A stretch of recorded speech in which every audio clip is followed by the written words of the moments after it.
evening, keepers of the cash. Gary B, the casual comic guy, and joining me just like every Thursday, we got my good buddy, Digger Jim. Jim, how the hell you doing, bud? I'm doing great. I'm excited. We got a new guest, Randy, Me here. too. Can't wait to hear what he has to say. And every time I say his channel's name, the little kid in me goes back to Spider-Man and his amazing friends, and all I hear is Swarm from that episode. Yep. We have none other than Randy from Swarm of Comics. Randy, how you doing tonight, sir? I'm great, Gary B. and Digger Jim. It's so nice to be here. Well, first of all, we want to thank you for coming on.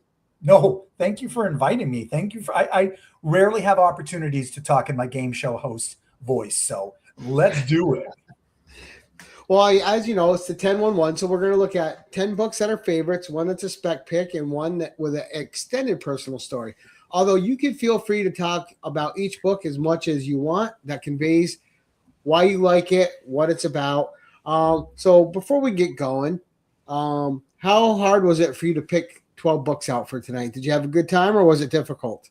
I'm not sure which was harder, pulling all of the bins of slabs out of my closet, looking through them, or making the decision. One of them was physically taxing. The other one was how to. So I probably have extra books here too because I just couldn't whittle it down to 10-1-1. But that's okay. Extra, that's called going the full Joe. We have a guy, Joe Travato, who always shows extra. Right. Yeah. We have a Travato clause in place that you can absolutely, because sometimes you have to. Well, right. Or sometimes it's a connection of books. Like 3 books are all connected, and you got to show all 3 or whatever. Right. I was on Rob's Fat Stacks live stream, which was a blast, and he said to me, "Yeah, pick out 15 books, 20 books." He goes, and we'll go over them. I want you to tell me about each book. Tell your story. I want to hear about it. And I said, I don't know if we're going to get through 20 books. And he's like, no, we'll be fine. We got through about 10. And he's like, I think we have to maybe do a second part another time. Now, before we get going, let everyone know who you are, where they can find you on the interwebs. I'm saying hello to Brittany. Probably spelled her name wrong. Sorry. Yes. So I do have an Instagram page. Swarm of Comics is pretty easy. I joined up. Somebody suggested I do that, and I've never taken full advantage of it. I really wish I could. I don't have that content creator in me, but I should take advantage. But you can find me at Swarm of Comics on there. Of course, I have Swarm of Comics on YouTube, which is my main outlet there, and that's the best way to find me. If you need to email me, it's swarmofcomics@gmail.com. That's an easy way to find me. Nice. Now, we'll say a quick hello to the chat. We got one of my all-time favorite people in first, Mr. Jerry the Jitterbug. How you doing, Jerry? Hope you're doing well, bud. We have one of the best supporters out there, Ruby G, Calm, Cool, Collected. Hope you and the family are doing well, sir. My other co-host with the most, Steve the Voice White. We got Randy saying hello to everybody. We have Comic Showcase Shop. I'm sure that's someone you know. You could, yeah, great channel. Follow that channel, everybody. Comic Showcase Shop. All right, I shall right after this. Maybe they would be interested in coming on. Oh yeah, she's great. She's got an awesome channel. Loves Mark Spears books. Loves some really kooky stuff. Kooky is great. I love odd stuff, especially like the promotional books and stuff like that, and the PSAs. We have Brother John. Good evening, Brother John. Great to see you, sir. We have Artemis Drift. Jason, how you doing tonight, sir? Great to see you. All right, we got Don Carter. Good evening, Don. Always a pleasure, sir. Jeff Jack, good evening to you as well. And we got Randy saying, so cool to see everyone. And as a part of the show, we're going to have more people popping in. I will give them a tip of the hat as they arrive. But it's no longer about them. It's no longer about Jim and I. It's all about you, Randy. Why don't you go ahead and start us off with your first book? And we're here to learn about you. All right, awesome. Well, I'm going to start off with talking about one of my favorite covers, one of the best artists. And we were talking backstage about how hard it was to pick out books, and it was definitely very hard. I had to decide, what am I basing this list on? Is it my favorite covers? Is it my favorite books that mean something to me? Is it just like my expensive Grail books? And I sort of ended up being a mix of them. The whole list could change tomorrow, but that was the list. Right. So I'll get and that's why it's 10 favorites, not a top 10. We can have 10 favorites every day of the week that are different. Right. Exactly. So hopefully the people now, hopefully everybody's going to know this one here. But this is. Oh yeah. Ooh, Aquaman. You know, that's been popping up on my feed a lot. I mean, a lot of people have been showing that book. Yeah. Aquaman by Nick Cardy, issue 42. It's just, they had a few of these. Was it Flash had one? I can't remember the number. But Flash had another, had a cover where the logo was built into like the background of it. And I really love that creativity there. Just, and of course, Black Manta, because I grew up watching Super Friends. Right. Legion of Doom. Black Manta on there was creepy. I love Black Manta. So I actually think I have 3 copies of this now, because if I see one, I just pick it up. And that's what's called an addiction. And this is my cry for help. So there it is. That's the first appearance, right? First appearance of Black Manta, right? No, I don't think it is the first appearance. It's not. It's just it's just one. There's another one. He's like swimming up towards him. Okay. No, I had the same affliction as you. There's some comics I picked up so much, I have like 12 to 15 copies of them. Oh man. And I don't care. I'll buy more when I see it if it's the right price. Well, the first step is to admitting you have a problem. I really love this one. It was just, this, is this my foe? It's just everything about it was screamed that era. Right. That's what I said. I know I'd seen that just the other day on somebody's feed, and I mean, Nick Cardy was an amazing art. Come on. Oh, well, I loved his Spectre stuff. That's really where I first. But that for an Aquaman cover, it's very dynamic and it's dark. Right. Yeah. It's not cheesy at all. Yeah. And there's a lot of dynamic Aquaman covers, but they don't blend the darkness in with it. This was a really good one, and I'll just say it's from 1968, so still Silver Age. But I just loved everything about it. I loved how Aquaman, they did this in the corner here. Like, we're not even just going to say Aquaman once; we're going to say it twice. Right. Good run. In case you don't know whose book it is. Is this my foe? I love it. So Great choice. You know what? It didn't even matter if this book was worth $5. It's one of my favorites. Yeah, well, and that's the thing, right? Because some people will get snobby about you slabbing something. Go, well, that's not worth anything. It's not why I slabbed it. Right. I slabbed it because it's a favorite piece of art of mine. Right. I don't want anything. I want to display it. Right. I have a few slabs like that. I know it's not worth anything. People are like, why are you sending it in? I'm like, oh, why? Because it's none of your damn business. Why? Because I like it. That's why. Wait, are we allowed to say swear words? You said damn. Oh yeah, you can swear in here. This is hard hell damn. There you go. Get it all out, Randy. There's one of there's an Aquaman cover that actually Dope Comics sent to me with a whole stack of books he sent, and it's one of the classic ones. I think it's on the inside of a lot of comics where it's an advertisement, and he's like laying up on the beach, and this woman is just sitting there crying away. I don't know the number. I can't remember the number. I don't either, but I know exactly the cover you're talking about. But I can tell you the story is horrible. I read it, and I was just like, this is supposed to be a Batman book. Why? I mean, this story should be for Batman.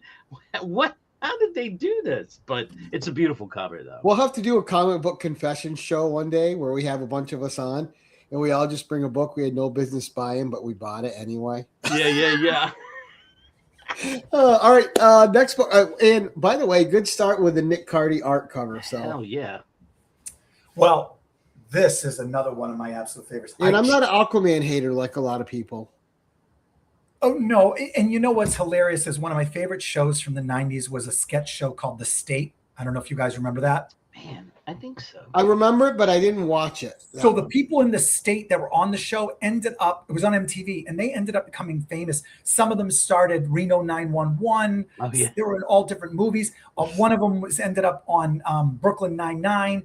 But go back and watch the first season of The State, but they have a whole skit where they're the Justice League and they're getting an emergency, and Aquaman's like, well, what can I do? And they're like, go talk to some fish, and they make fun of it. It's hilarious.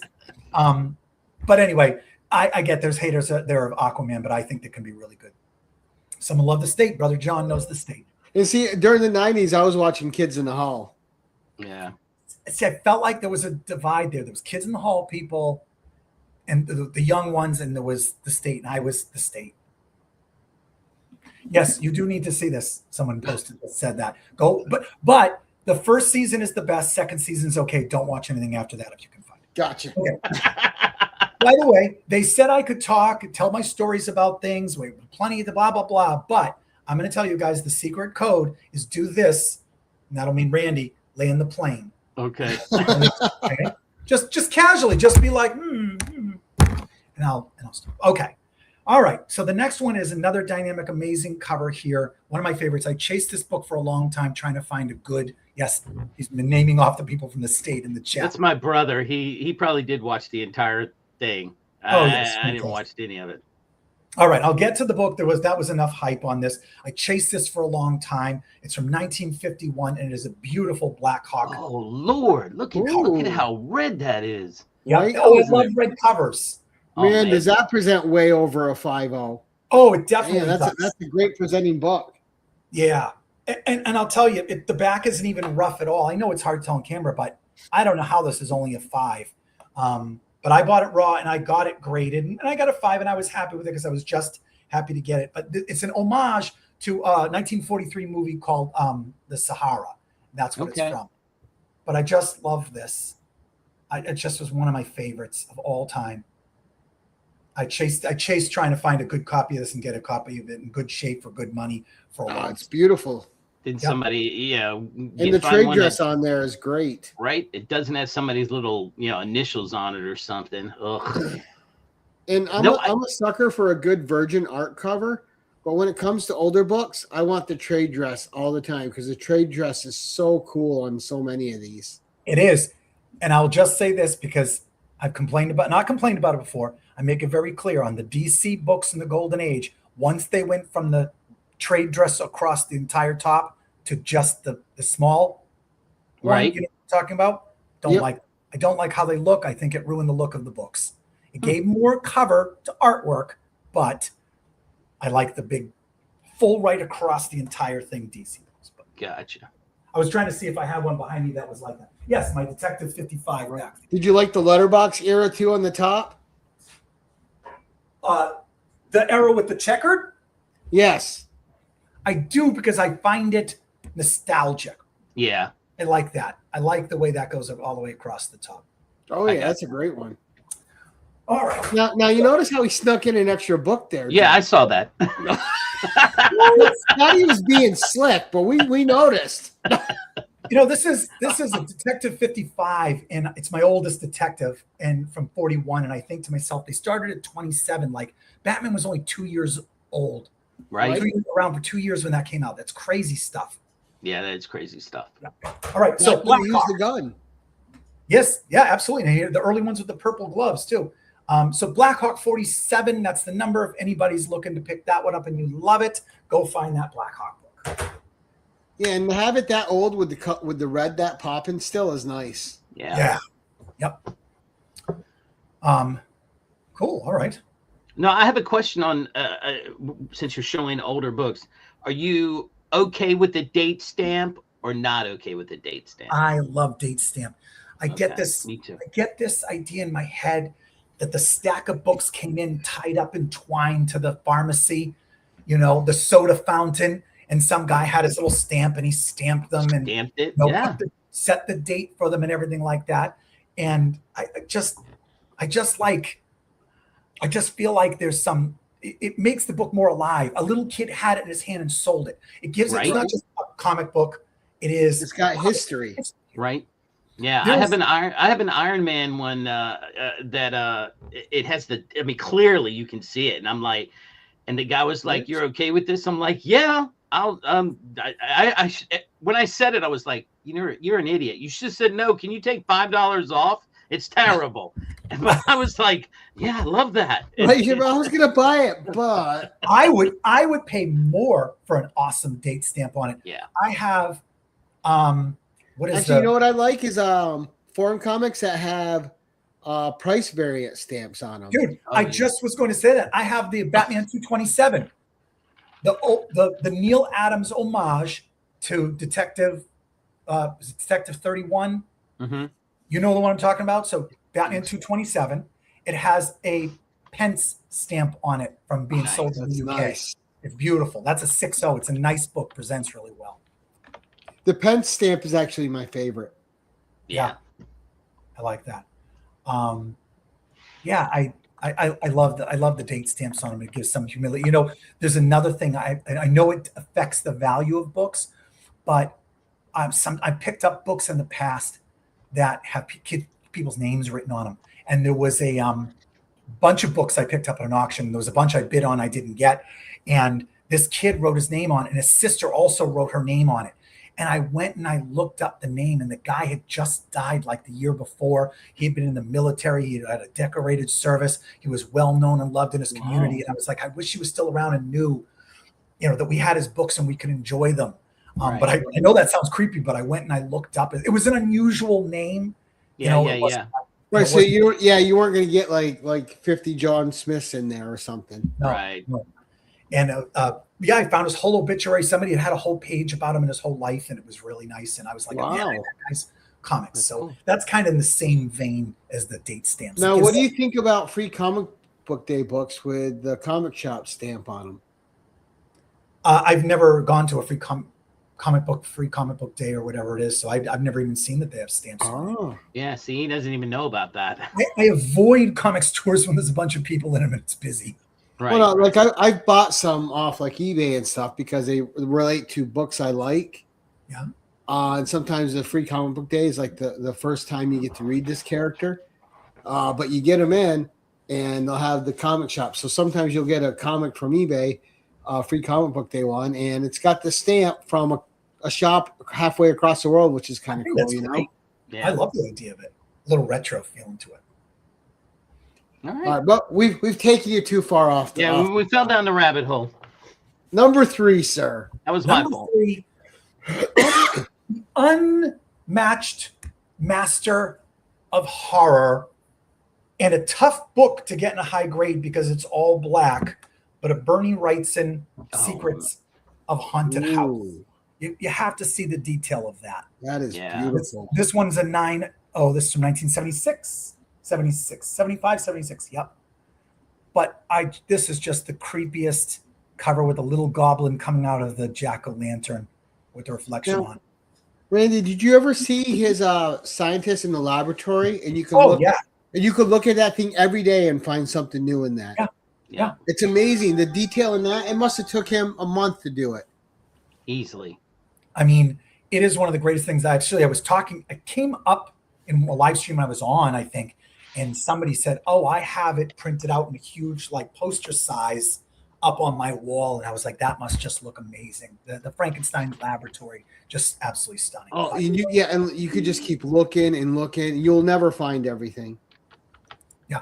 And so if nobody knows, if you guys don't happen to know that, I'm sure you do, but go find that Bernie Wrightson Frankenstein's laboratory, double page layout, black and white. The cross hatching artwork is amazing. And again, there's more detailed covers, there's more intricate covers, but this one just spoke to me. I was like, I need this book. And I ended up buying it at Halloween, so of course I paid too much money for it. But It's good and menacing.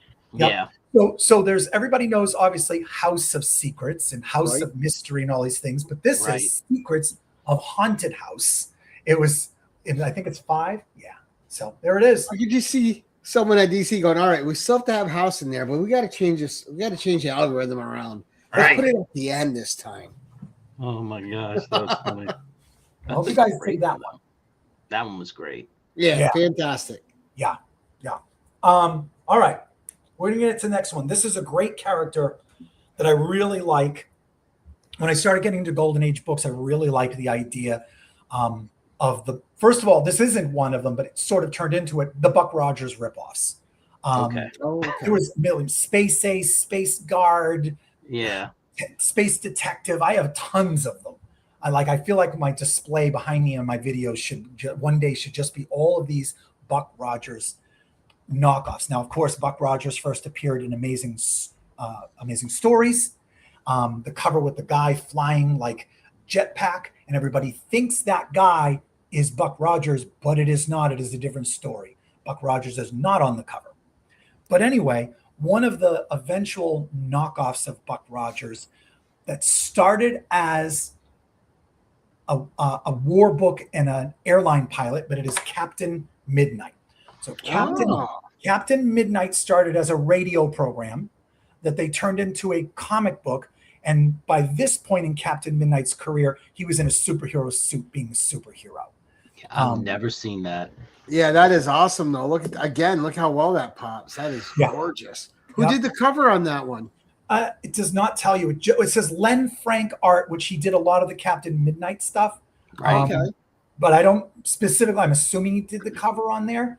But yeah, this character morphed from the wartime being a fighter pilot into later and after the war turning into more of a superhero. And you're going to get mad at me because I'm going to do it again, but we might as well because it's here.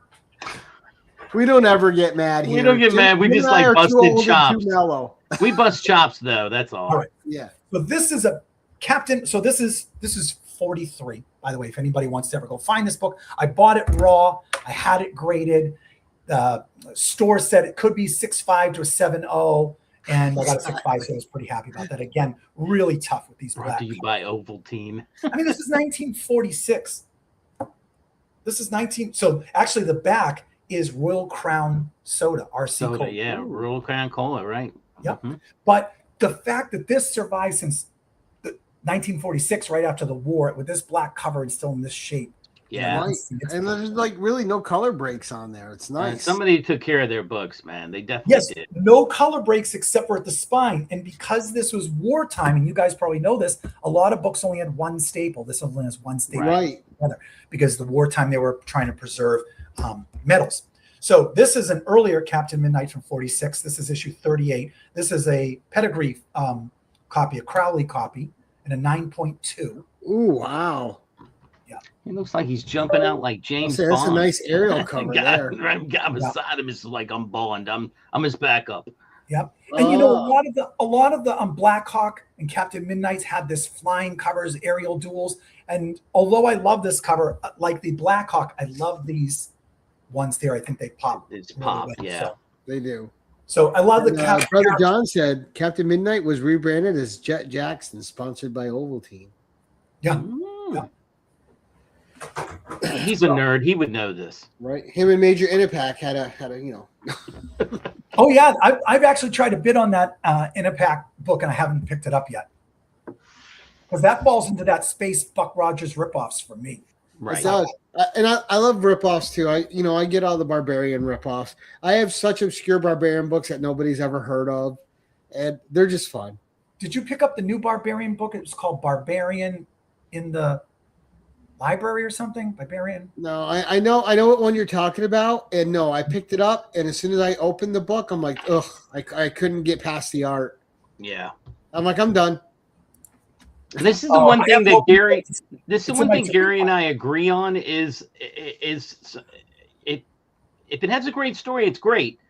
But if you have a hard time looking at it because the art is so bad, why are you buying the book? I mean, that should be a book, not a comic book. A comic book is about art. If the art is so bad it's distracting, it can ruin a book for me, no matter how good the writing is. Right. And as soon as I opened that, I was like, nope, I can't.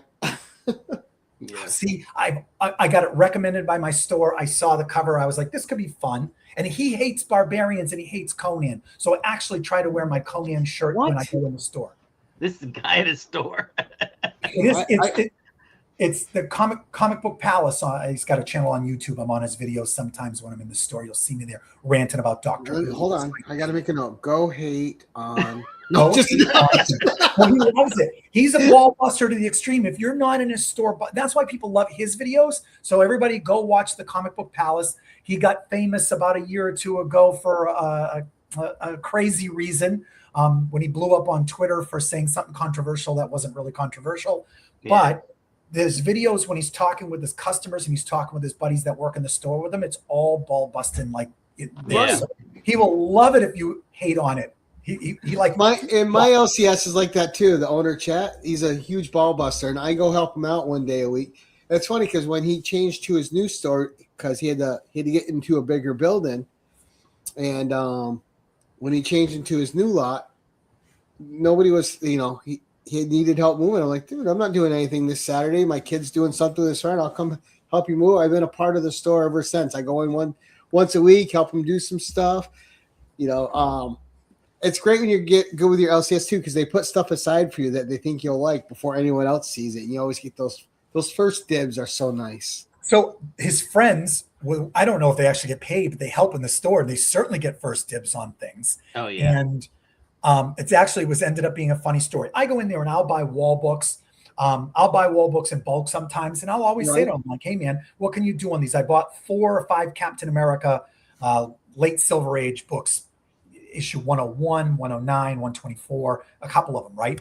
And I brought him a stack over. I said, hey, Glenn, what can you do on these? And he'll give me a discount off of them, right?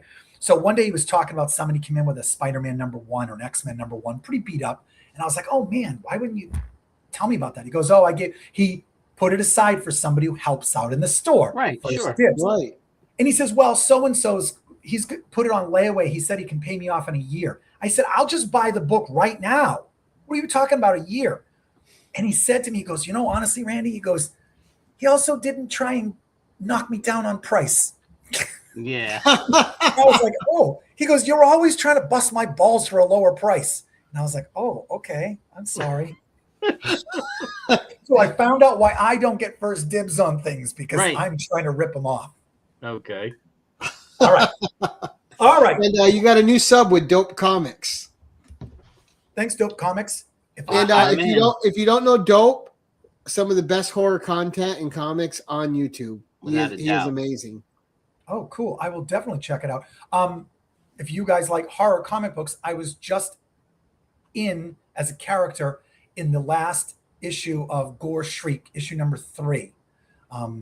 It's a series that came out with Rough House Publishing, based out of Worcester, Massachusetts. So they did 3-part series, and it's multiple stories in a book. Right. But I'm in the last one, Ravenous Randy. I'm in a band, and I'm part of one of the stories. I did a whole video about it. So if you like horror, go pick up Gore Shriek issue 3 with Ravenous Randy. But do you get killed off in the comic? I'm not going to give spoilers. Don't do it, Randy. Don't tell him anything. I'm not telling you nothing. You got to go buy it and get it graded. Well, Dope Comics. And by the way, any channel on here, I'm happy to subscribe. I get a little overwhelmed sometimes on YouTube and stuff like that. So I love hooking up with new channels. That's how I met the Comic Showcase shop on here. I was doing blind bag reveals of Mark Spears, and that's what she was doing on her channel. So I ended up following her. I love finding channels. So anybody on here, again, I said it earlier before, if you joined up, swarmofcomics@gmail.com. If you have a channel, send it to me. Link me, and I'll follow it. So, all right. I'm going to move on to the next book before I go down more rabbit holes. Right on. I love this series. I keep telling myself that I'm not going to try to get the whole entire run, but I'm dangerously close to that happening. Well, you got to do it then. Yeah, it's kind of apt. It is. There's only 33 issues before it turns into a horror book, and that's a whole thing. But this is The Black Cat. Oh, dude, come on.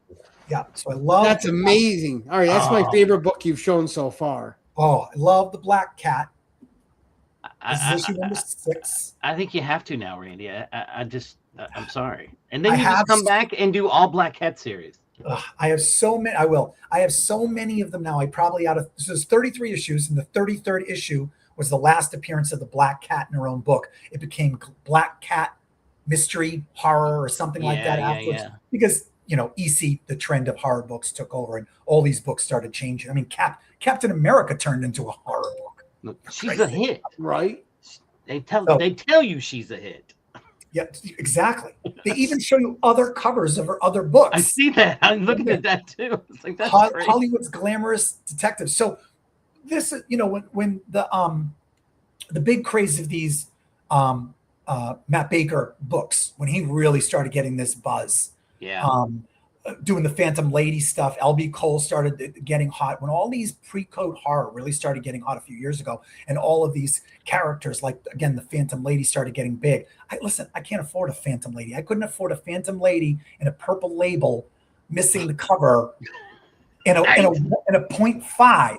So I kind of started gravitating toward this and looking more into the Black Cat. And there was some really, really cool covers, really cool background on the book. And I really loved it and started picking this up. And that's how I ended up with my Black Cat. I call this is my knockoff Phantom Lady book here. So I don't know. I like it. Yeah, there's nothing wrong with that book, though. no. And No, look she's at the a trade hit. dress. That's cool, She's a man. hit. I mean, look at the whole setup. Looks good. Yep. So this is 47. This has Joe Simon and Jack Kirby art in it. Lee Elias cover, who did all the Black Cat stuff. And if only those two guys would have kept with it, they could have done something. Could have done something with their careers. Bunch of no names. Didn't So know yes. And then we've got on the bill America's Greatest Zipper Billfold on the back. Oh, nice. that. Nice. Yeah, and the backs. that's something that I love too, Randy. I love, no matter what era, I love looking at the back cover ads because it tells you something about the time they were made. Yeah. Right? Exactly. Yeah, so Black Cat. Maybe again, I'll probably do a video once I get enough of them. And Keep Randy away from blind bags. oh God, yeah, yeah. I've talked about this before. When I started doing the Ultimate Endgame blind bags, I bought like 15 of them or 20 of them, and they were all damaged with the whole damaged gate and everything like that. And I did a lot of opening them on YouTube Shorts, and they all got thousands of views. And I did this and that. I don't want views for bad news. You know what I mean? Right. I You want know what's funny though? Blind bags are such a craze, and they do nothing for me. I don't want to not know what cover I'm getting. I want to know what I'm getting for my money. I don't want to pay 15. I finally relented 2 weeks ago and bought one blind bag of Red Sonja, one blind bag of Necron. They were both garbage. There was a blank cover in each one. I don't want a blank cover. One of them had a cosplay cover. I don't want a cosplay cover. I want art. Right. I want like a ratio cover, like a 1 in 100 maybe in there. I don't want garbage. Don't give me a blank. I'm not an artist. I'm not going to draw on it. Image did a great blind bag. It was a premium blind bag. You only got one book in it. It had a backing board in it. It was their Christmas blind bag, and it was sort of brilliant. And it was sort of brilliant because when Diamond went under, they had thousands of Image books that they had never distributed because they were going under. And they said, we're just going to throw them all away. We're going to throw them to the shredder, the recycle bin. And Image said, no. Image sued them. And part of the lawsuit was Image got the books back. But some of these books were months old, a year and a half old. Right. They took the best ones, ratio variants, threw them in a blind bag, and sold them. Yep. Oh, that's cool. That's a good idea, though. I got a 1 in 100 Youngblood #1 black and white cover. It was pretty good. I paid $9 for it or $9.99 for it, and it's worth like $100 or something like that. So nice. Because they did these are ones that weren't published, right? Yeah, I don't know if they weren't published, but they were. Yeah, they might not even been distributed because. Right, that's what I mean. They weren't distributed. I'm sorry, not distributed, and but again, most people probably didn't see it. They were all premium, so it's unlike Gary B's situation where he got a blank cover of this cover. I get that. I'm trying to not be addicted to blind bag covers. I said to my guy at the store, I said, I don't want any blind bags anymore. I said, I blew all this money on the stupid Endgame ones. And he goes, okay, cool. How many Daredevil #1s do you want? I said, I only want 6. Well, I'm not judging other people on it, Randy. Right, it's your money. Buy what you love. Listen, if you love blind bags, buy blind bags. They don't do anything for me. Right. I mean, Bruce from Kingdom of Nerds. I guarantee he pulled 100 Mark Spears Halloween things. I know. I sat there and watched him. He's like, "Let's see what I get now," and I was just like, "So I hate to keep bringing it up, but only because it's relevant." But I think Brittany on the Comic Showcase shop page bought 100 Mark Spears Halloween blind bags. Yeah. 100. I mean, it was hot. And she got some bangers. She got some absolute bangers, let me tell you. Right. I didn't have great luck. I did the Christmas one, and I did some Halloween. I didn't have great luck. Anyway, blind bags are fun, and it means I spend less money. Honestly, I spend less money than going to the casino. All right. You guys ready for the next book? Who's ready for another book? All right. I got this one. I love the character. I have them in multiple different mediums. And I hate that I like build up this spoiler for you guys. And there's a little fun story behind this book itself. Ooh, even better. I first discovered this character in the 1980s when the limited series came out and Bill Sienkiewicz was doing all the covers. Back when I didn't know how to pronounce his name and I thought it was Bill Sienkiewicz. I have no idea, like 30 years how to pronounce Bill Sienkiewicz's name. Right. But for me, Bill Sienkiewicz was Bill Sienkiewicz, Frank Miller. There was right back then. Right.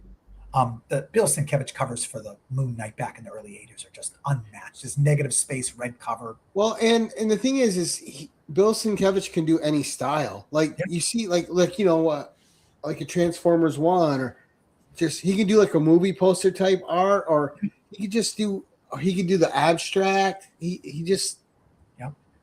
can do almost anything. Right. Oh yeah, his Electro Assassin stuff was abstract. He can do photorealistic, abstract, all different types of arts. Right. Multiple. So this is not by Sienkiewicz, unfortunately, but this book and this character, everybody's going to know from the old pulp days. This is The Shadow. Ooh. I never saw that cover. That's fantastic. So The Shadow was, of course, a radio play. You've already heard that story earlier today. That turned into pulps. That turned into comic books. And this is from 1945. Back then, they used to do them volume 4, issue 11. So every year was a volume, and there was X amount of issues per volume. There is a count. This doesn't keep track of it, but there is a count that would tell you what issue this is in the story. And as you can see, from 1945, and it is an 8.0. So wait. Well, could you ask for anything more? No. You couldn't. You've got the shadow on it. Just beautiful cover on here, beautiful condition. I don't even know if I don't think it deserved a higher grade, but I actually think it deserved a little bit lower. I think they were a little nicer because it was a Golden Age book. They were always a little, I think, more generous on these. But there was a guy, comic book trope that I collect, paintings that come to life. Ha! Yes, that is a painting that's come to life. I like that. Was funny. Jeff Jacks. Somebody was selling a bunch of 1960s Charlton space books. None of them were really worth anything. It was on Facebook. I saw them. I was going to buy a whole stack of them for $20 or something like that. And there was like 20 books. So I met up with them with a Dunkin' Donuts in like Pelham, New Hampshire. And definitely a sketchy transaction, like getting out the box of books, right? So he says, "Hey, here's your books." It was all cool stuff in there, and stuff like Thunder Agents. Oh yeah, okay, stuff like that. So it was that sort of goofy, sort of second, third tier comics from the mid '60s, right? But like pulpy stuff. Yes, pulpy stuff, exactly. So I buy these. You can smell the mildew on them right away. That comic book smell. And he says to me, "Hey, I brought another box of comics. If you wanted to look through it, it's mostly Justice League."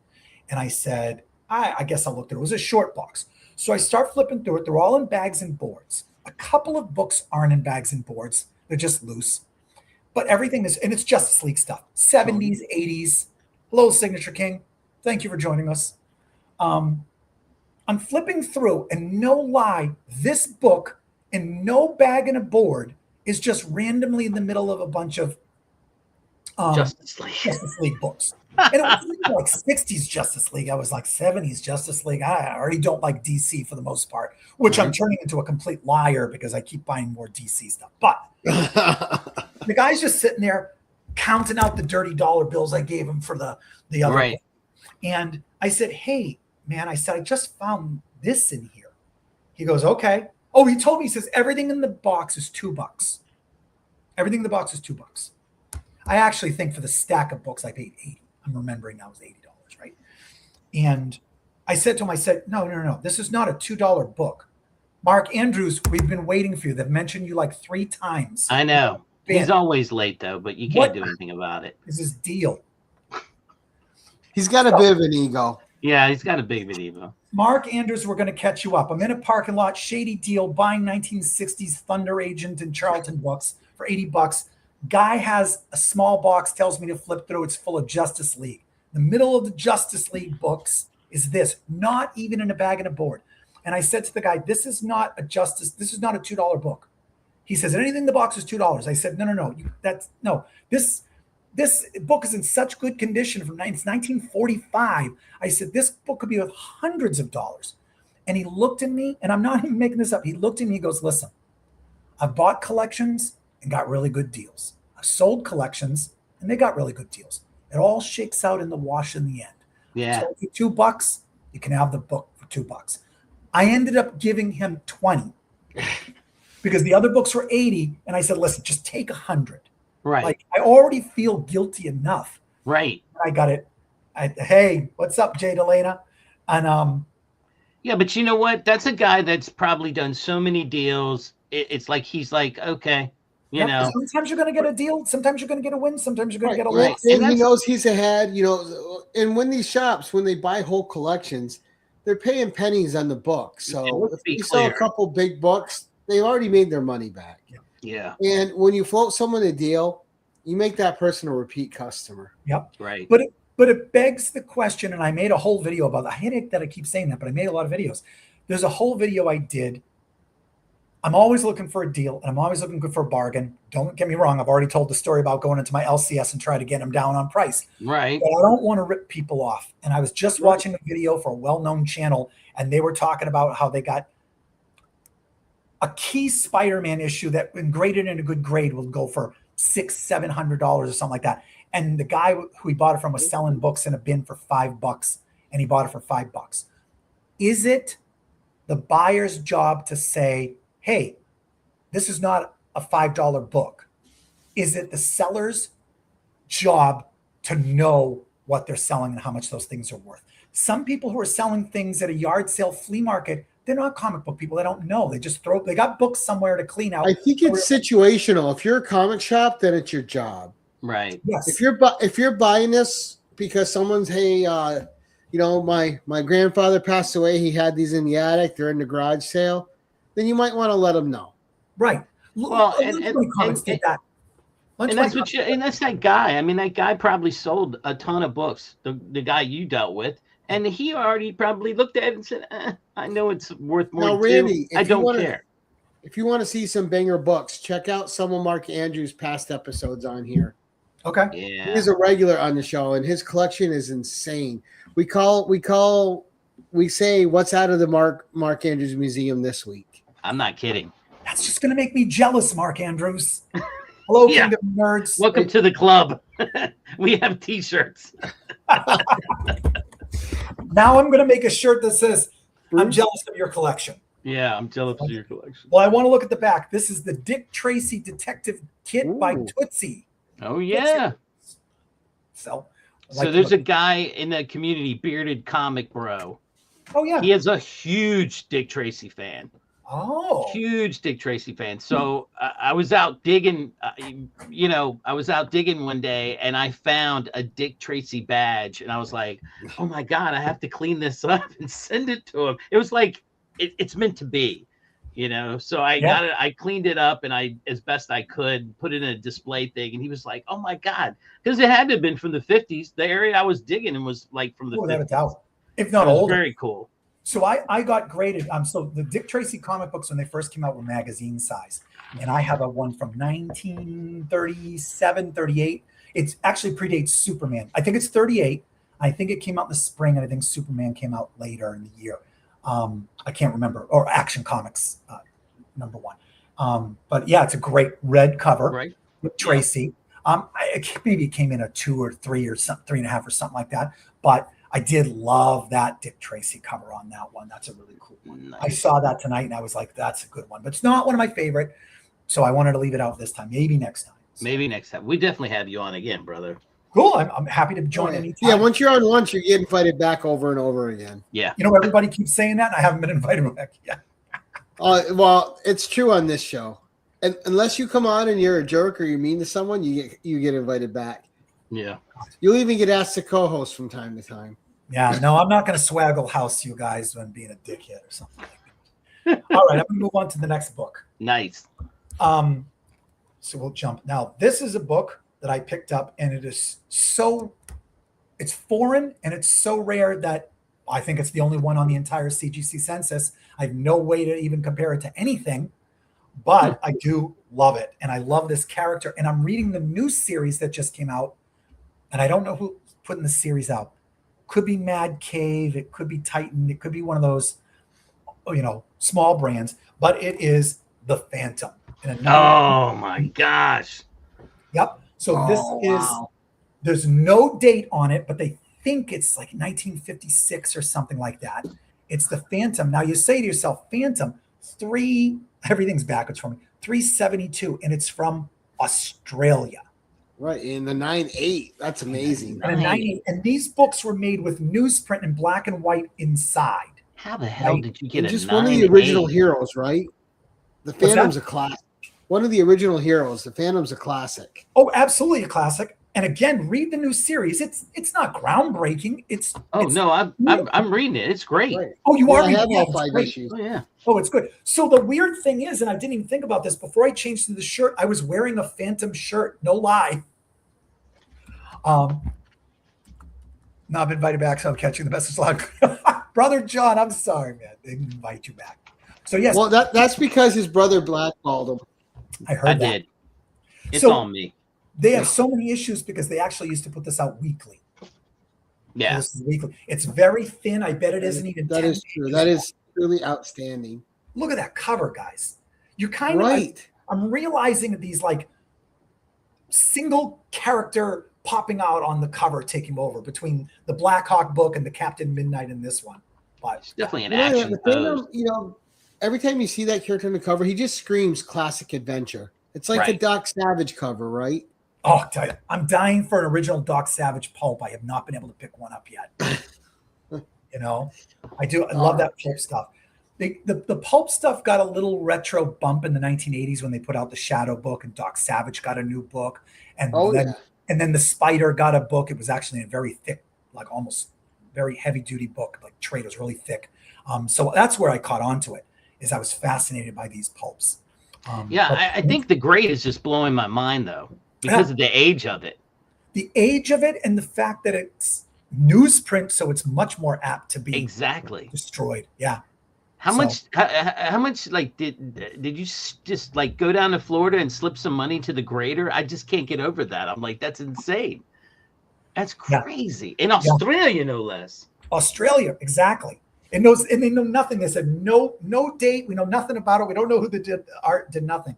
I saw someone comment about the Doc Savage pulps. Yeah, you could have a Doc Savage pulp that literally looks like a dog wiped his ass with it, and it's still way too much money. They're beautiful. They're beautiful. That's Joe. Joe's right. The Erotic Comics, another great channel. Right. Someone's talking about the publisher L. Miller published books in England. I wonder if they're the ones that took over for Captain Marvel. Captain Marvel, the Fawcett publication became DC. Right, and it could be. It could be. Yeah. He carried on and became Miracle Man. Right. Mr. Miracle Man. So we all know Miracle Man, but Miracle Man was Captain Marvel. And they continued when the book ended in United States or whatever. In England, they kept going with it. They made him blonde and they gave him a new name, and he carried on again with weekly newsprint, copies of it. Yes, I have some great Captain Marvel ones. Nice. So I'm talking to them, trying to read your you're comments. Fine. Yeah.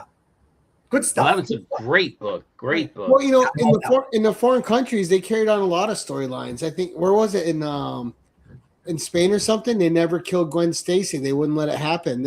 Peter Parker ended up marrying her, and they kept that going in a whole different line out there. Yeah. I didn't hear that. Yeah, he never got with MJ. He got married to Let me tell you, Gwen and stayed with her. Huh? You know what's hot in the auctions, like heritage auctions and stuff?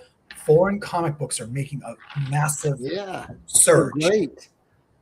Their covers are amazing. They're hilarious. Like you said, they continue on stories and titles. They'll change panels around. They color differently because they don't have our color charts from the publisher. Yeah. Love that stuff. All right. Next book, everybody. And thank you for all of you guys joining in. This has been amazing. I'm always shocked at how great these live streams go. I have this panicking anxiety that there's going to be nobody there and it's going to go terrible and it's not going to be any fun. And they're always awesome. And this is great. I love you guys, actually. Gary, this is very mellow. Yeah. It's one way nobody describes me as mellow. And it's so nice meeting all you guys on the call. If you're joining late, email me at swarmofcomics@gmail.com with the links to your channels, Instas. Find me on Instagram, follow me, message me there. I love following new channels and finding new stuff. Okay, next book. This book, not only is it just one of my favorite, and it falls in this category of I'm probably not going to be able to ever get any of these books that I want from this era. I happened to get this in an auction down in Gloucester, Massachusetts. They had like a handful of comic books, and they were selling jewelry and art and vases and stuff like that. And what it is that very often when you see these auctions on High Bid or Auction Ninja or whatever it happens to be, they'll have a preview on the, on the page of what might be in there, or tell you, oh, this has art and comics and coins and whatever happens to be. Oh, good, it's got a generator. But some people just don't know. And I happen to pop up, and I said, oh, it's in Gloucester. I could just drive there. My friend lives there. He can pick up the books for me. And I hunted through, it was like 14 pages of 100 things to scroll through. And you didn't get to the comics till like the second to last page. And I said, nobody knows they're here. Right. Nobody knows. It's a honey hole. I bid on a lot of Golden Age books like Wings, the old war book, Doll Man, and future books. So I picked up some. They were in okay shape. I haven't got any of them graded yet, but I do like the books. But that was a lot. And then they had this book, and I bid on it. And it was honestly, the auction felt like it was for 6 months I was waiting, but it was really like 2 weeks. And I watched this thing, and I bid, and nobody was bidding against me until the last day that night. And they bid up, and I got a bit of auction fever. I still don't think I overpaid, but I got a bit of auction fever, and I was like, I'll be damned if you're going to beat me. You are not winning this book. I don't care what it takes. I don't care what it takes. Now, I'm going to say, I love the book. I love the artist. I love the story behind bidding on it, and I did win it, and I had instant regret. Actually, one point when I made my last bid, land the plane ready. Yep. Okay, I got the land the plane. And my last bid, and they didn't outbid me. I got panicked, and I said, oh, no, please outbid me. I can't afford this. What am I doing? Please. That's okay. My only negative here, and I hate being negative, but I like to give the full story, is I don't think it graded as high as it deserved. That's all. Okay. No real complaints, and I could see that, but I think it presents much better.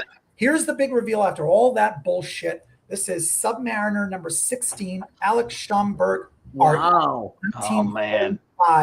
Wartime book, incredibly offensive. We try to pretend that stuff's not there.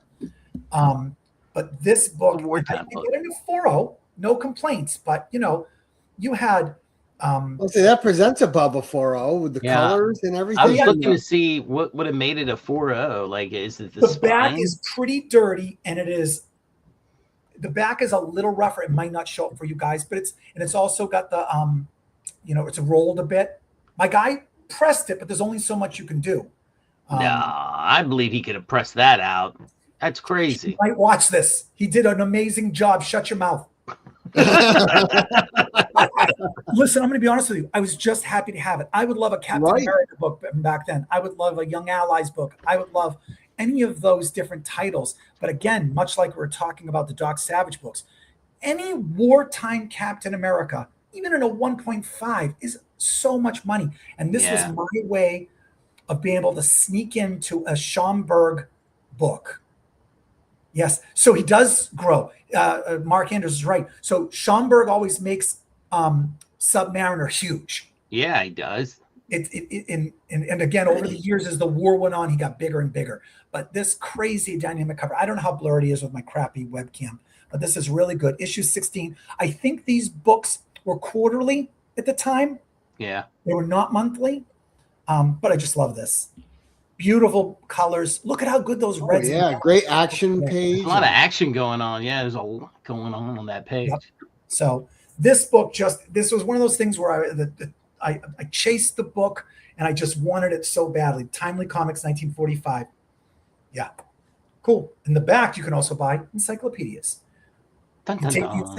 When we were kids, we had to write a report on something. Went to the encyclopedia, switched the words around that they wrote and said, so we did. It's much from my own words, sort of. Before we had AI writing our book reports for us, Right. we had encyclopedias to steal from, right? So that's my Submariner. Golden Age, Nice. beautiful book with a little story behind it. I don't even know what number it is now. Mott? How many that books? was number 7. That was number 7. Yeah. Yeah, it might actually be 8. No, it might be 8. I don't know. It's like 5. We got a bunch more, guys.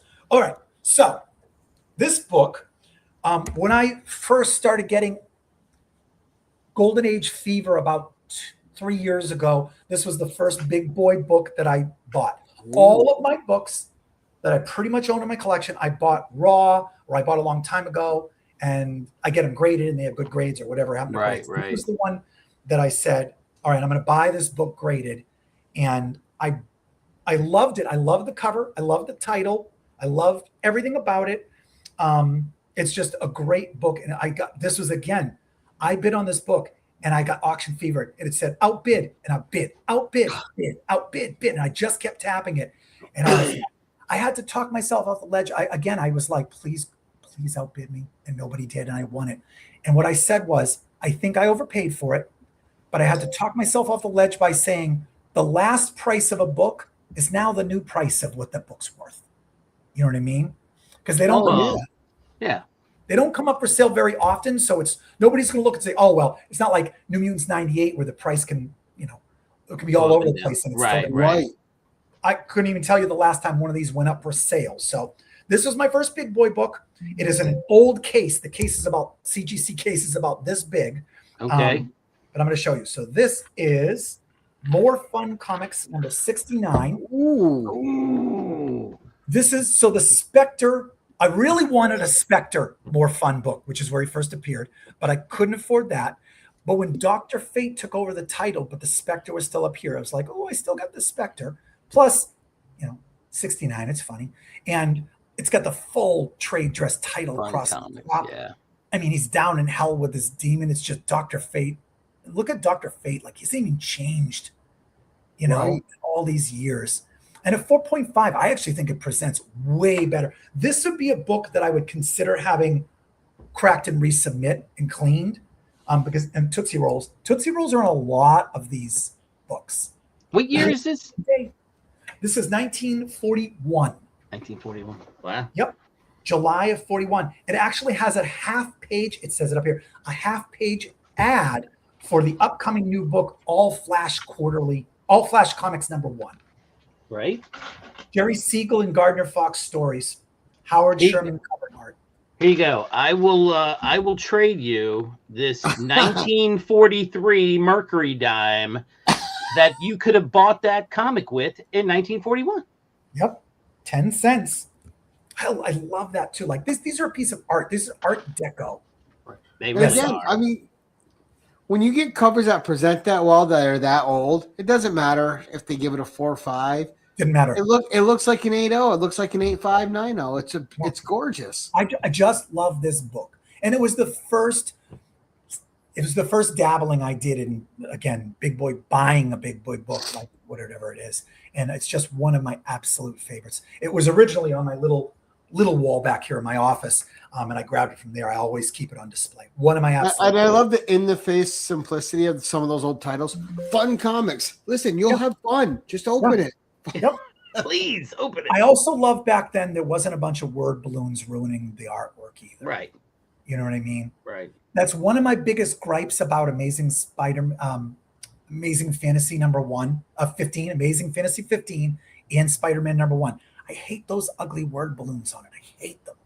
I know that sounds weird, but I hate them. The lines are too thick. The words are stupid. It ruins the cover of Amazing Fantasy 15 for me. There's a lot. I mean, Roy Thomas was famous for not liking word bubbles on covers too.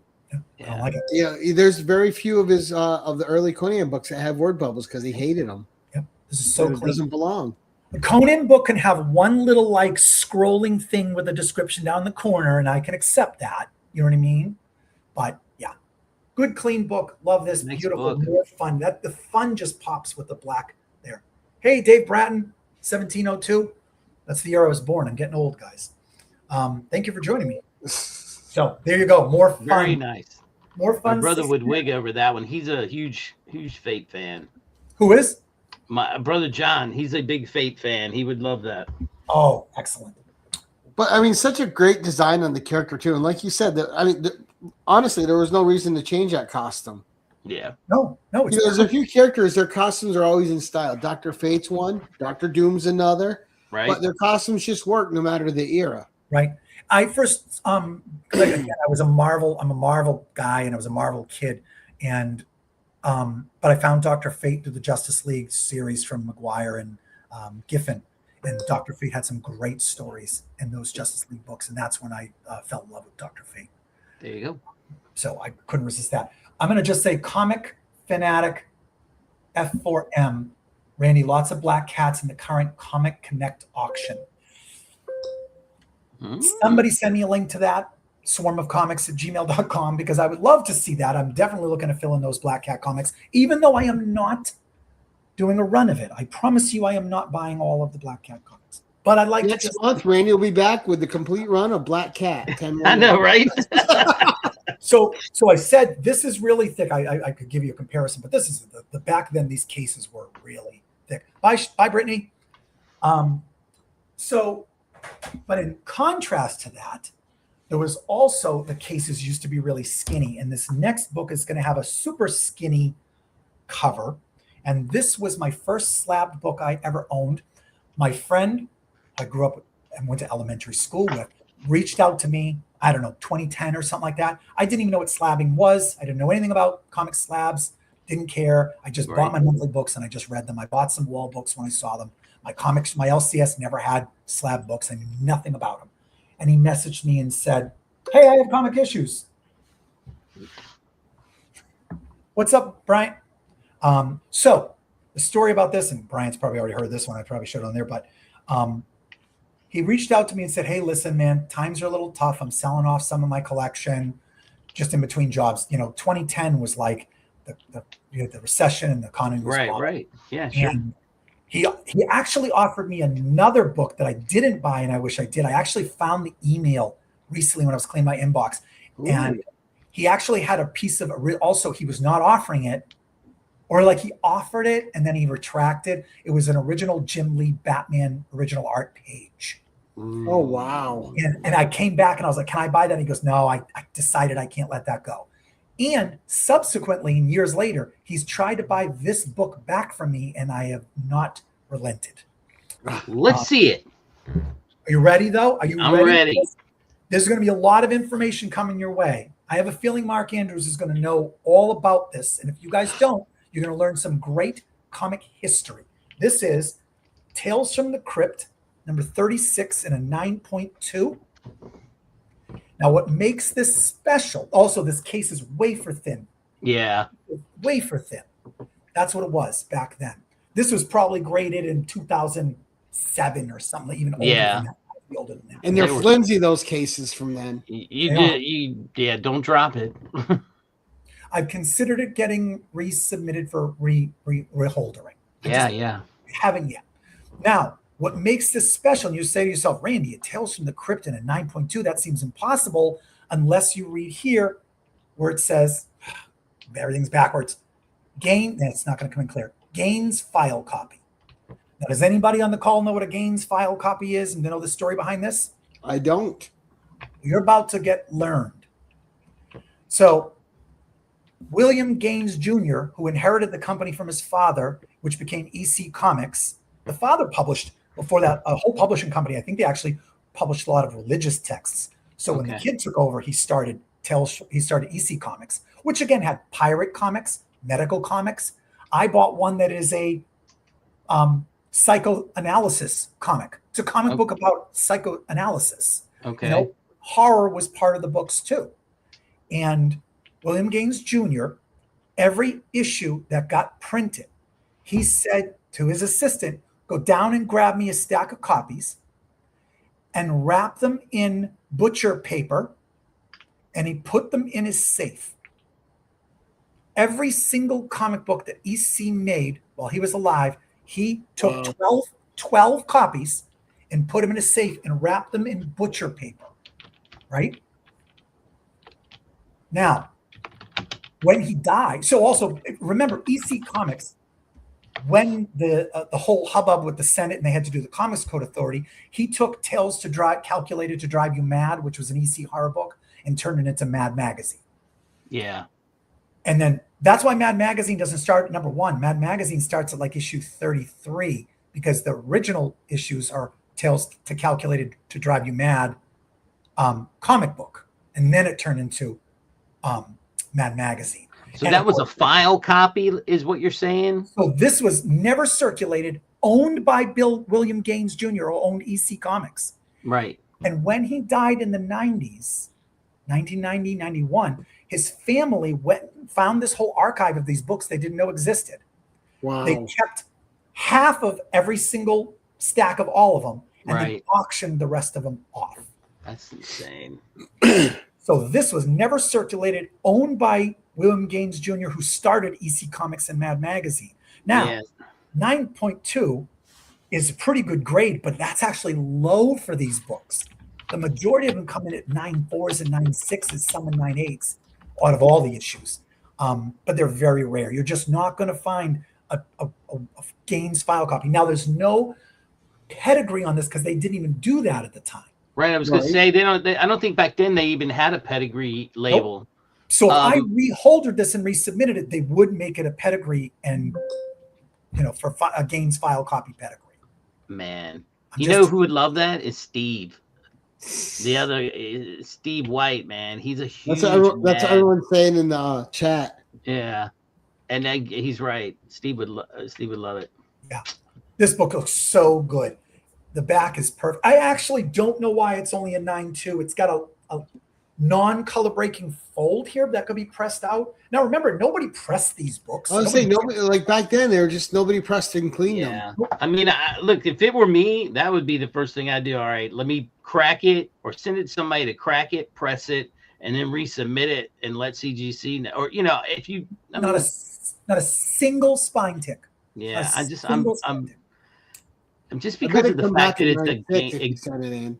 9496. I mean, Gaines copy too, man. I mean, I feel like that. I feel like I'd have to sell a kidney to have something like that. I know. And this, right. All it took was my friend being desperate.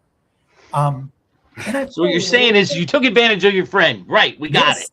I mean, he got good money for it. He didn't get it. I mean, he just had a conversation earlier in the show about not taking advantage of people. And then, I know. I'm not sure. Later, here we go. He's sending missed messages, Gary. So I don't know this guy. I also knew so little about comic book values on things like this, or even what slabs were. I could have overpaid for the time in 15 years ago. Right. I don't know. He gave me an offer. I was intrigued by it because I grew up reading the Gladstone copies of these Tales from the Crypts and stuff like that. This wasn't my first Tales from the Crypt. I actually had some that I bought in the very early 90s that I eventually got graded. They came in at like 3.2, 4.0. They were okay. And then when I saw this, I couldn't pass it up. Jack Davis cover. Nice. Beautiful. So that is my last of these books. I think that's 10. And you got 2 extra books on there too. Now, how do you know it was from the Gaines collection? Was there something on it that was? Yeah, it says it. It says Gaines file copy. Yes, but how do they know? How do they authenticate it's from the Gaines? That's what I'm asking. How do they? There's probably a certificate of authenticity, but CGC used to not save them to just throw them away. Like when it was submitted, it already had that information available. Right, it already had a seal. From the auction house, probably. Yep. Yes, because the family gave it to the auction house, and then they auctioned it off. If you cracked, you may lose the label pedigree. You have to have CGC. Right. Yes, I agree.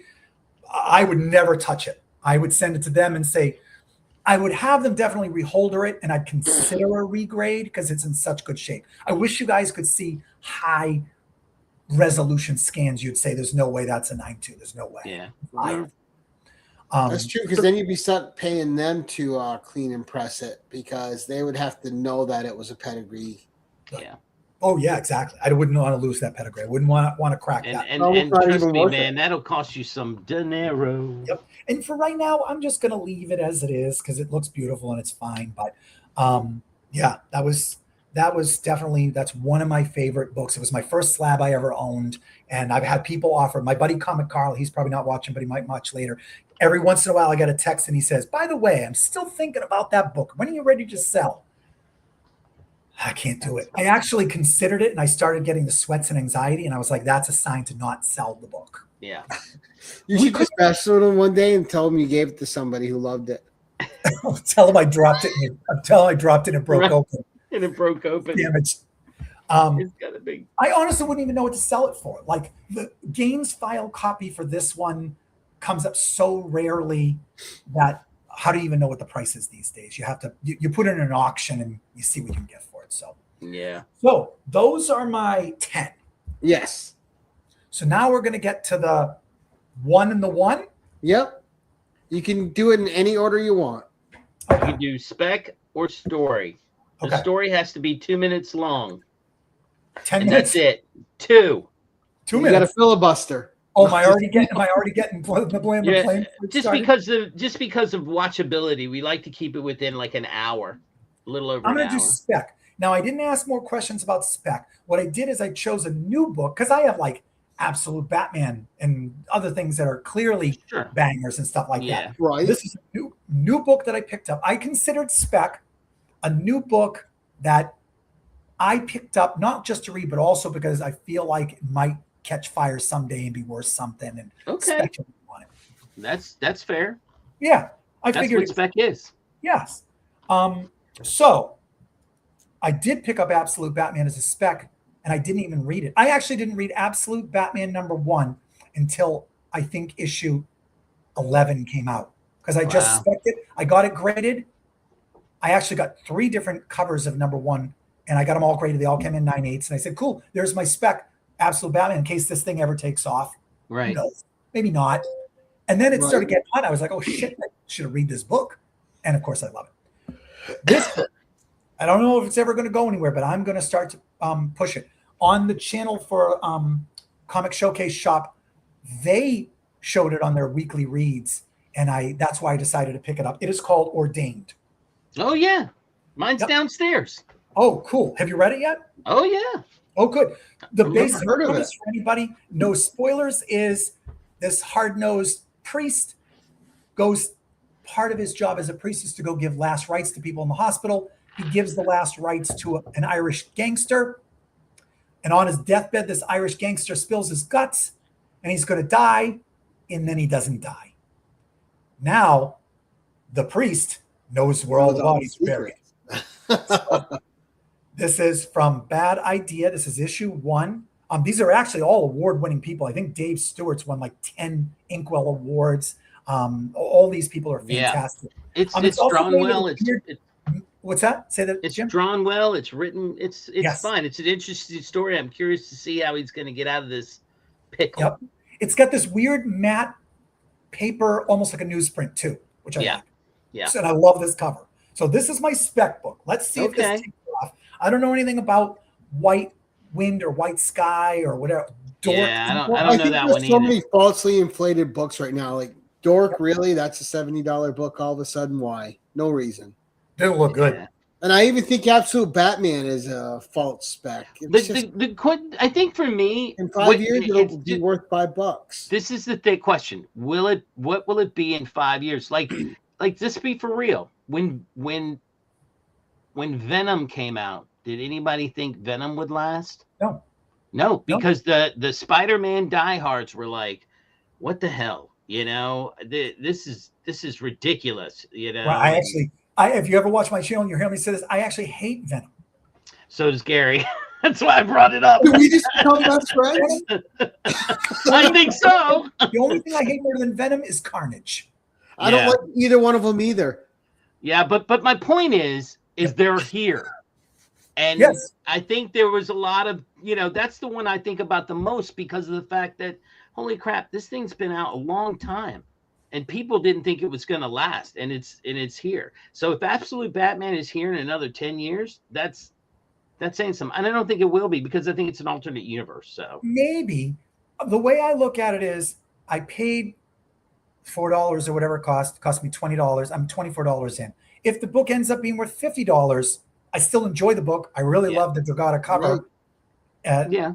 And I'm probably never going to be underwater on it at this point. It's the people paying $300 for it that are the ones that are going to be in trouble. Well, that's insane. Like, why would you pay that much for a new book? And there's just no guarantee it's not going to drop in a year and be. Well, we'll see if Ordain makes it or not. That's the good question. That's the idea. This is purely a great outside the box pick. Yeah, it really is. It's got God on its side. So there you go. Also, quick sneaky one, Ripcord from Ignition Press. This is another spec book for me. I like a great this. cover that is. It's the alternate I've never seen cover. that. The regular cover's fine. This book is pretty cool by Cullen Bunn. Pick this book up from Ignition Press. Really cool book. Not superhero or anything like that. It's not even horror. It's actually sort of like, read it. I won't even give away the story. Ripcord. It's pretty good. Easy read. Nothing groundbreaking, but a good read. I sped through it. Pick up Ripcord. If you can find this cover, this one's a great one. Ignition has been putting out some pretty good books. So that was my sneaky spec book. Sneaky spec. All right. We're going to get to my one. The story behind it, the important to me book, and so forth, right? If you say so. My personal story. All right, kids, settle down for story time. I've got 2 minutes to get through this one. When I was a wee lad and I started reading comic books, I bought my first big boy book. It wasn't expensive at the time, but for me, it was expensive. I remember the comic book store, New England Comics. This was 1990. They wanted $175 for it. I put it on layaway, and I was paying it off like $5 a week at a time. And my buddy, who I went to high school with, worked at the store. Hey, Mike Hemian. He stopped in my work, which was right down the street, and he had the comic book. And he goes, "Hey, listen, man, you still owe like," he says, "you paid like $20 on the book. If you give me another like $60, I'll give you the book." And I know it sounds stupid and naive, but I was like, all right. And I gave him $60 and he gave me the book. So I paid $80 for it.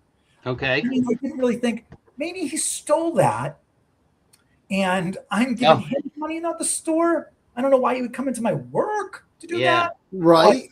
But I just had stars in my eyes. I kept it. I still have the Mylar bag that it was in with the price tag on it. Oh my Lord. I had, hey, Matt likes comics. I'm Randy and I like comics. I like a whole swarm of them. Swarm. Hey, everybody. So I got the book 1990, didn't take it out of the Mylar until I got it graded 2 years ago in 2023. That's how long it sat in the Mylar. I love the book. I love the character. It was my first big boy book that I ever bought. $80. And I had to pay it on layaway. That's how poor I was. $80 was. And I'm going to tell you, it presents better than The Great It Got. I know that we've already heard that story. I'm creeping up on my 2 minutes, so I'll get there. So here it is. Oh, you're fine. Ooh, wow. This book is in such good condition. You can see it's got a little bit of issue right here. No spine ticks. Beautiful everything. No chipping. Beautiful still colors. And I bought this book. And it came in at a 5. I was hoping for like a 7. Still. Yeah. Back is a little dirty with a little spine roll, sort of like that other one here. I considered cracking this one and resubmitting, but still good. No staple tears, no creases, not a single crease, no folded creases. I swear, I think sometimes they just have bad days and they just take it out of the book. But this was the first book that one of the first books that I bought that just wasn't on the shelf like to buy. Right. I bought that one for 2 cents in 1965. Joe is just up overall on his collection monetarily. Let's be clear. I mean, that's what happens when you're 1,000 years old. So, thanks. Matt likes comics. Hey, Matt likes comics. Said he subbed me. Matt, if I'm on Instagram, if you go on there and message me with your page, I'll remember to go follow you. Like I said, for anybody joining late, if you've got a YouTube page or Instagram, shoot me that over on Instagram. I'm at Swarm of Comics, or in Gmail at swarmofcomics@gmail.com. So this one was very important to me. I kept this comic. It was the first book when I decided to do my first slabbing. It's the first comic book I got slabbed. I said, "This is a great book." Yeah, great book. Absolutely love this. Obviously, it's the first Silver Age appearance of Captain America. Makes Submariner appearance. It's Stan Lee and Jack Kirby. Yeah, Lord Cap popping out at you, man. I mean, God. dynamic. Now, I'll also say this. Do you guys want a spicy take real quick? Let's Yeah. do it. I don't think Jack Kirby was a great cover artist. He did okay. He had his moments. Avengers #2 cover stinks. I think some of his, I think even 3, 4, and 5, the Lava Man was in issue 5. I actually think he was terrible at covers a lot of the time. Yeah. I don't think the covers were his strength. I don't even love the first Thor and Journey into Mystery 83. I don't even think that's a great cover. But this is a great cover. See, here you go. Yes, the Punching Daredevil one, which, by the way, you're getting a bit of a glare, but I know the one. Yeah, you know what I'm talking about. Punching. I want that book. I have not picked it up. Can you remember who did an homage to that later on in a different book? I don't know. It's an homage to that one. I know Lord Tatsman Comics. Yeah. It is blasphemy, but it's how I feel, and I like to be honest with you guys and my viewers. Right, and not every. You're right. Not. I mean, look. This is a good. This is what the reason why I pulled that out is because look how big his fist is. It's like literally coming in your face, and it's just. Sometimes I think it was the depth and size of the character on the cover, but his interiors I really enjoyed. Oh, without a doubt, his interiors are unmatched. His Crackle universe is everybody copies it. There isn't a person who doesn't copy that. I mean, I love some Kirby art in comics, but it wasn't covers for me. Right. Somebody find Avengers #2 and look at that shitty cover with the Phantom on it or wherever he was. Yeah, it was terrible. Yeah. But anyway, this was beautiful. This meant a lot. This was my comic that had a story behind it and was really something that was important to me. Fantastic. Yeah, the reason I think it was a 5, and I'll be honest with you, is I think it has a very light reader's crease that goes straight down. Yeah. Like somebody just opened it and it has a reader's crease there. And there's no way you're getting it out. You can't see it. I could show it to you as close as possible. You just won't see it. But it's there. Right. Oh, yeah. You can see it in the A in Captain America. Right. I don't know if a you little can see bin it. right there. Yeah. It goes through the A and the C. But even still, I don't care what it is. I just love it. It's protected. I know some people are against slabbing, but if I want to read this, I can read a reprint or something like that. I know what happens. Right. And there's so many reprints of stuff. You can always read a story. Oh my gosh. Facsimiles out the Yahoo. Yep. So that's my 10-1-1, guys. Well, that was fantastic, Randy. Great first show, man. That was awesome. Yep. I appreciate it. I appreciate you guys having me on. Kirby tried to make his covers 3D or something. Whoops, sorry. There you go. That's it could be a mailer's crease. Yeah. I always thought the mailer's crease was when there was a crease right in the middle of the book. Yeah. Right. That's almost like a crease, like the kid dropped it on the floor and it folded wrong and stayed that way for a bit. Yeah. But it's so light that, I don't know. But no complaints. A 5.0 is better than a 3.0. And let me tell you, what do they say? They always say, low grade's better than no grade. Exactly. And it's true. That's exactly right. It was the best $80 I think I've spent in comic books until I bought that Shadow Comics from 1940. Oh, you definitely made out. Yeah, no doubt. Did okay. No doubt. Yeah, that was a whole. So with that said, and everything that you showed, would you say you're gravitating more now towards like Golden Age? I've started leaning towards filling in Bronze Age keys. Okay. And some more, like I just completed a run of 1, 2, 3, 4 of Ninja Turtles and Raphael books.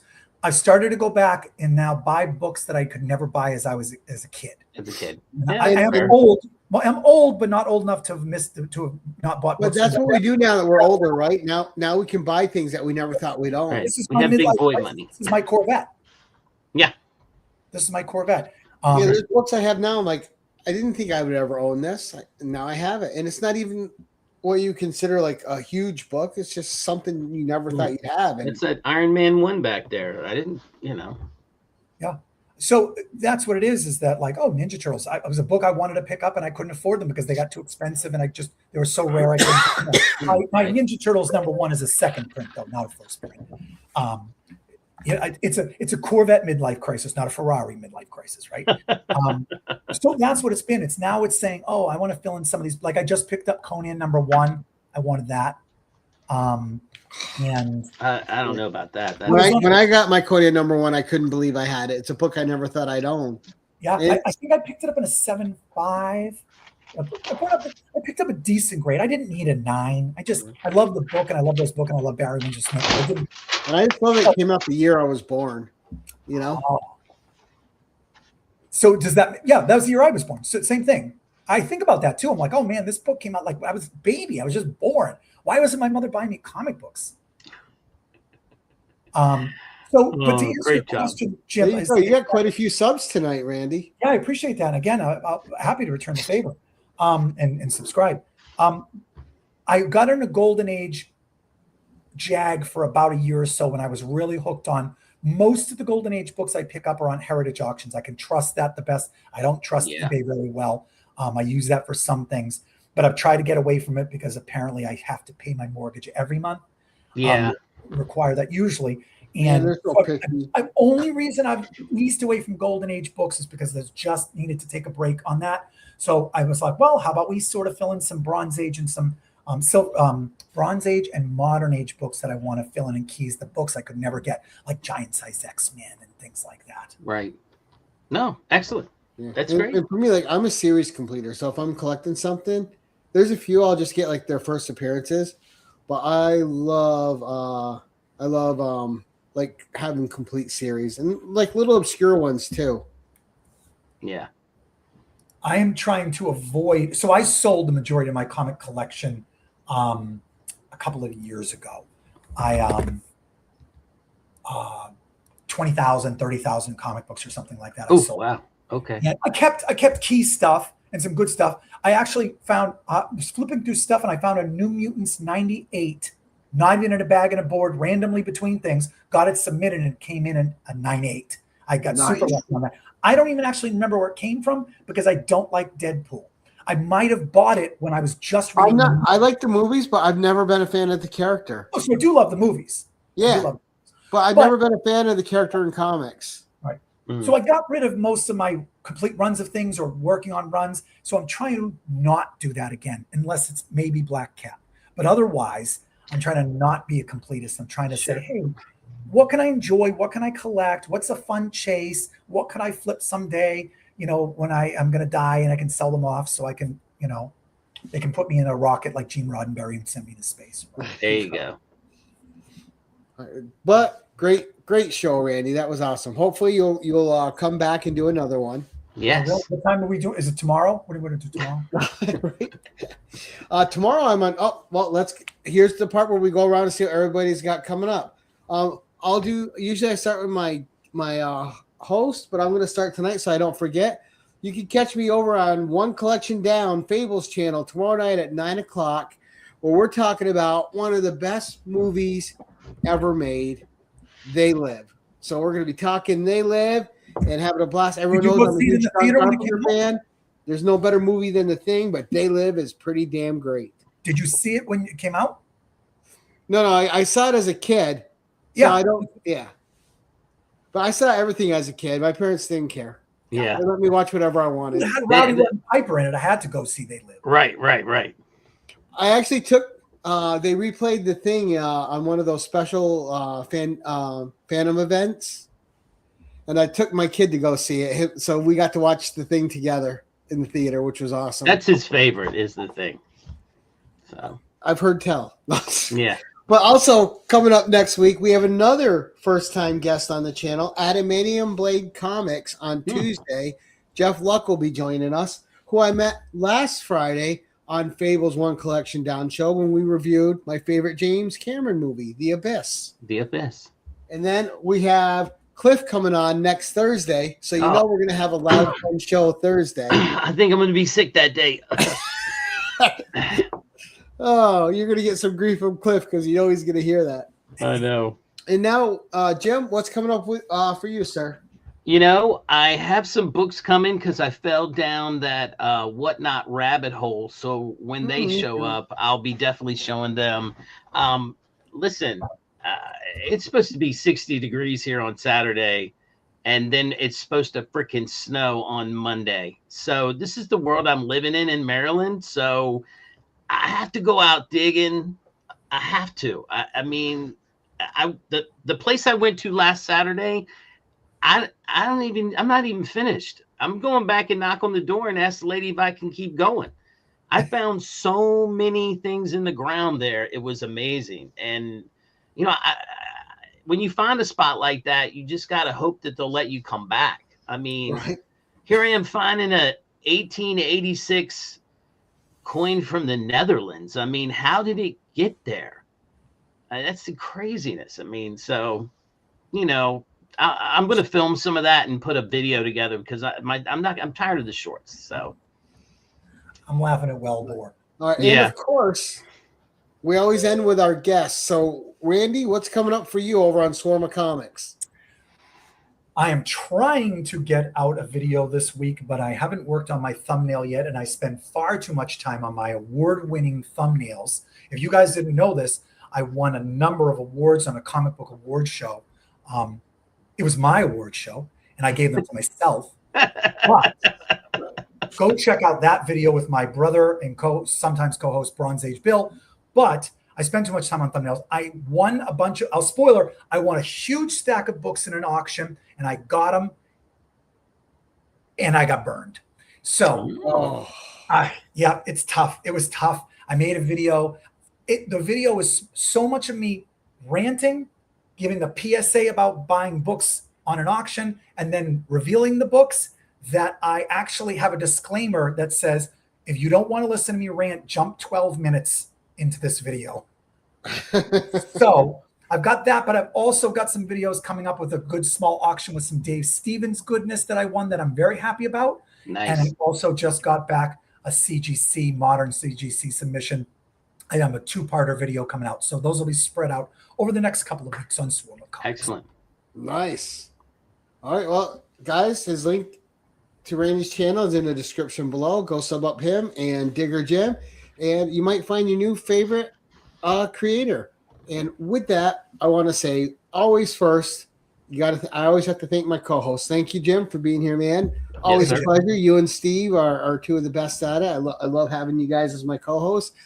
And there's no great show without a great guest. Not that I'm saying my show's great, but the guest is awesome. Randy, thank you for coming on, sir. Absolute pleasure meeting you tonight and hearing your stories. Yes, thank you for having me. Everything was amazing. You guys are the best. I wish you were a little less, quiet. That's not about us, though. It's about you. We let you take care of it. And of course, we want to thank the live audience that was here with us tonight. Thank you all who joined us and participated. We really certainly appreciate it. It's always great to see new faces. We had a couple of them tonight. Thank you guys so much for checking us out. Hopefully you'll return for future shows. And for those of you catching us on the rewind, hey, we appreciate you too. Thank you so much for spending your time on my stupid little channel. Nobody has to do that, and I appreciate it when you do.